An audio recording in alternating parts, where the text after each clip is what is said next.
tiens plus debout. Faut bientôt que j'aille dormir. Je suis tellement fatiguée. Mais plus que 2 heures, tiens bon. Tu vas bientôt pouvoir rentrer dormir. Non, ça fait des années que je tiens bon et que je travaille la nuit. Non, je commence sérieusement à être à bout. Je sais plus quoi faire.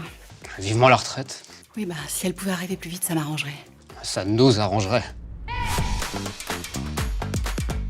La retraite, un sujet qui mobilise à la CFTC. Pourquoi ? Parce que certaines professions, notamment celles qui exigent de travailler la nuit, demandent une énergie hors du commun et sont particulièrement exposées aux facteurs de pénibilité reconnus dans le secteur privé. Certes, il existe déjà des catégories actives ou opérationnelles pour désigner les métiers les plus exposés. Mais certaines professions de la fonction publique ne relèvent pas de cette catégorie, en dépit de l'explosion du nombre de démissionnaires.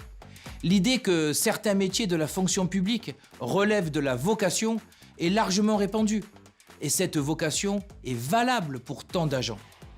Mais cela ne peut justifier que la pénibilité ne soit pas prise en compte et qu'on ne fasse pas tout pour la réduire. La CFTC demande donc une juste reconnaissance de la pénibilité du travail dans chacune des fonctions publiques.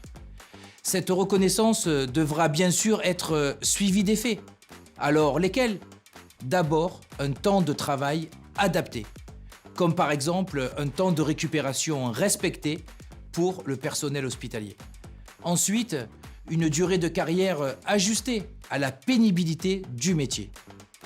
Ici encore, l'exemple des agents en hôpitaux est parlant. Ils devraient bénéficier d'un système de bonification leur permettant de partir plus tôt à la retraite. Parce que là, j'en peux plus. Moi, ça fait un moment que je touche le fond. En plus, j'ai toujours hyper mal au dos. Mais encore ? Bah, enfin, t'as toujours pas vu un médecin pour ça ? Je veux bien, mais quand ? Bah oui, je sais, mais enfin, si t'y vas pas, ça va s'aggraver. Je sais, c'est un cercle vicieux. La santé des travailleurs est nettement impactée par leurs conditions de travail.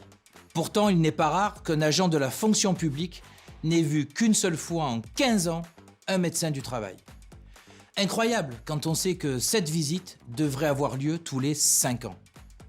Comment peut-on veiller sur la santé des agents dans de telles conditions ?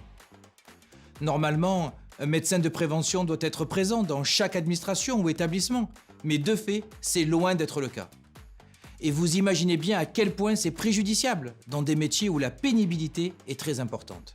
Alors rendez-vous compte, pendant la crise du Covid, cette période où les lits d'hôpitaux étaient surchargés, où les symptômes d'une maladie inconnue étaient à gérer et où des patients disparaissaient chaque jour.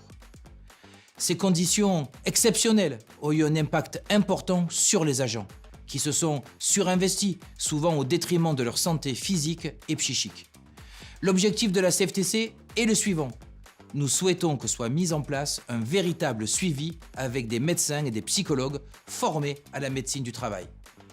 Nous estimons qu'une visite tous les 2 ans serait une solution adéquate et réaliste afin de prendre en charge la santé des agents.